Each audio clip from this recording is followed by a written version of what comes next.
All right. This lab, we're going to do some calorimetry. Our goal here is to figure out the specific heat of these little pieces of copper.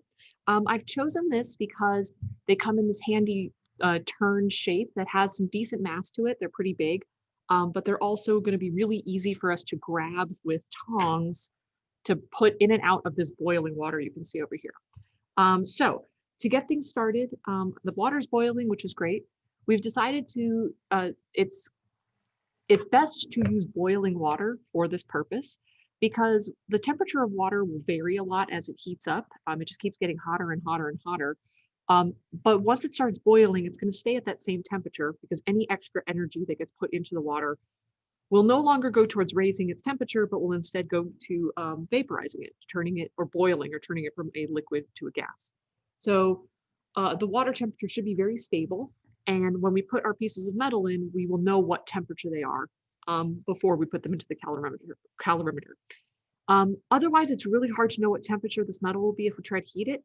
Even if we use one of these like laser thermometers, that if we had a really good one, this is one that I just have in my house, and it doesn't read boiling water very well. I can show you. Hold on. Switch it to surfaces. Oh, maybe it does. Let's find out. And it says it's high. Let's see. Let's give me a number. Nope, just says it's too high. So I think it's a little bit too hot. It's pretty good at reading other things like cold stuff. I've got some EGs here. 38.1. That seems a little, let's see if we can get it a little closer. And 35.2. Oh, degrees Fahrenheit. Yeah, it's pretty cold. That's about right. Okay, anyway. Let's see, what's my temperature? Totally fine. Okay, awesome.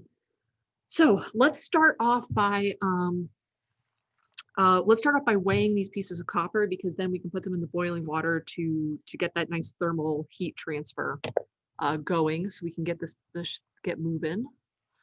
Let's do that. So, oops, hold on. There we go. Okay, here is our balance.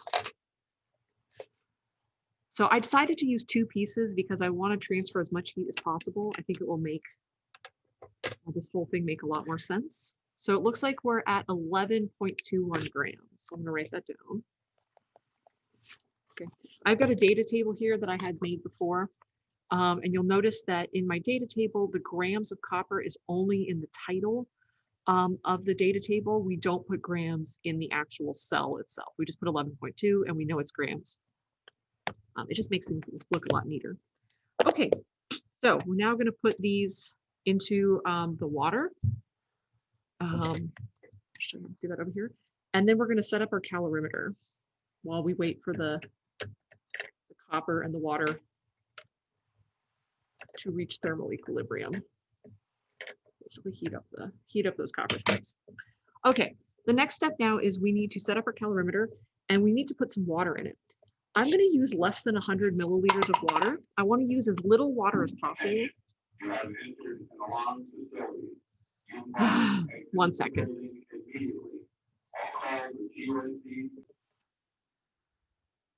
Someone accidentally triggered some alarm system. It's all good now. Okay, all right, so back to this. There's 2 parts of the calorimeter here. We've got the bottom part and the top where we're going to put our thermometer. I want to use as little water as I possibly can that will still cover the metal and allow us to insert the temperature probe in a way that won't directly touch the metal, and will allow us to kind of like, you don't really want the either thermometer or temperature probe, whatever you're using. You never really want the end of it to, almost touched it. The end of it to touch any of the surfaces. So like you wouldn't want it to touch the bottom of this container. If I were to put it into the boiling water, I want it to be completely submerged, just floating in the water. So when I'm inserting this temperature probe, I kind of just want it to be floating in water. But the more water I add, the less temperature difference I'm going to notice. So I'm trying to add a fair amount of metal and as little water as possible. Either way, I need to measure the mass. So let's do that. So I'm just going to pour it directly in here. We will 0 it. Perfect. And I'm just going to pour all of this water in. I measured it out earlier and it looks like it's going to be pretty good. So it looks like I've got 57.72 grams of water.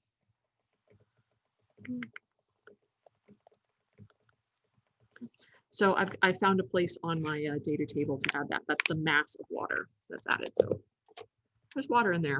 Excellent.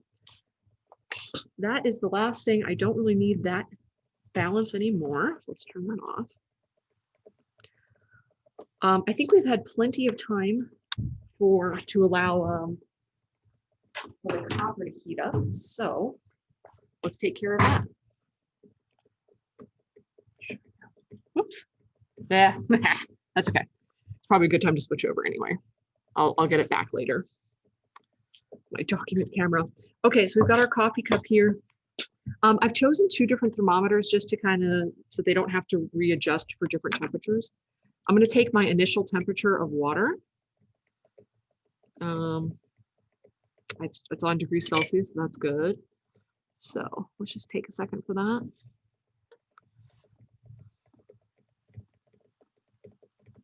Let it cool off.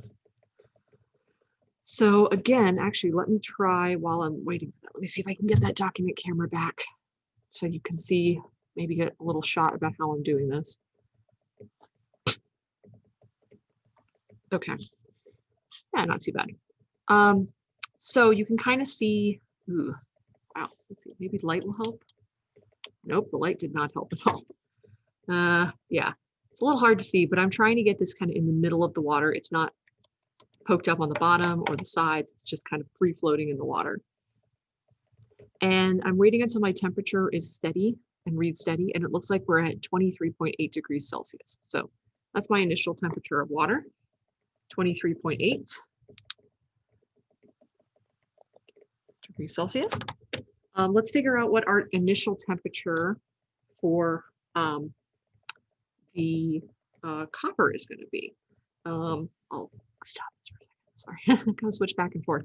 So we've got our water in here. Again, you can see I'm just kind of putting the temperature probe, brace my elbow because I have to keep it here for a second.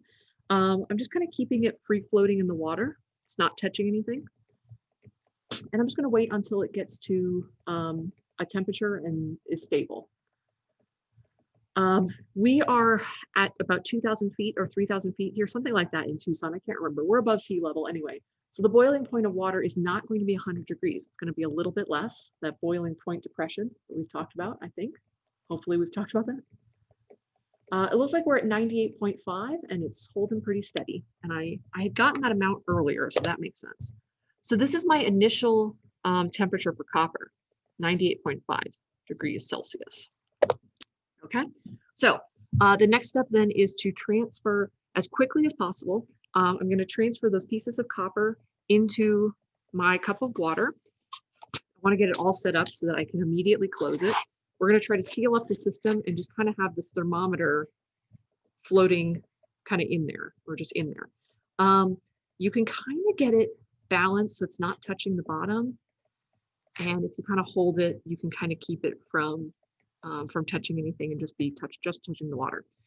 We're still at 23.5, or maybe just went up to 23.6, 23.7. There's a little bit of fluctuation. We can change our number if we need to, but we're pretty close. Okay, so as quickly as possible, very carefully, because this is quite hot.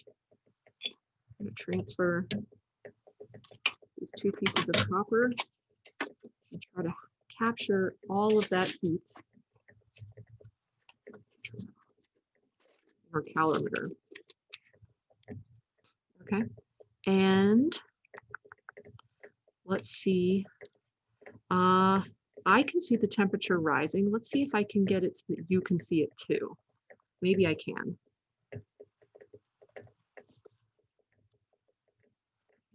That a little closer.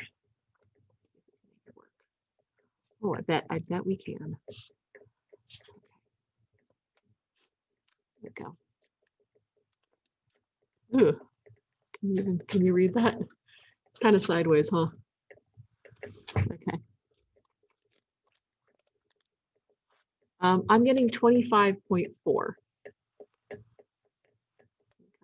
Maybe you guys can kind of see that. Yeah, I think so. Let's just make sure everything inside is looking, the temperature probe. Yeah, it's definitely in there. Give it a minute, we'll see if it changes at all. But I bet you 25.4 is our data point. It was rising before that. You probably couldn't see it as well. 25.4. 25.4. Yep, 25.4 seems pretty good. So that means that our final temperature of water is 25.4 degrees Celsius, as well as the copper, because the copper and the water are the same temperature. Okay, so I think I have all of my data that I need. And the next step now is to do some calculations. I want to see how much energy, how many joules of heat that the copper was holding on to, and how much it released into the water. And then I can figure out, that will tell me how much energy the water had absorbed, or how much heat, I guess. Yeah, well, I should start with the water thing. Yeah, try to figure out how much energy the water has absorbed from the copper. Then we can go back and figure out the specific heat of the copper. You can also look up the actual specific heat of copper and see how close your number got. I bet you'll be surprised. It's probably, well, I guess my experimental data. I bet my experimental data is not bad. So there we have it. Yeah, I think one trial is good enough for now. I think that'll work. Have fun with all of your calculations. They'll be great.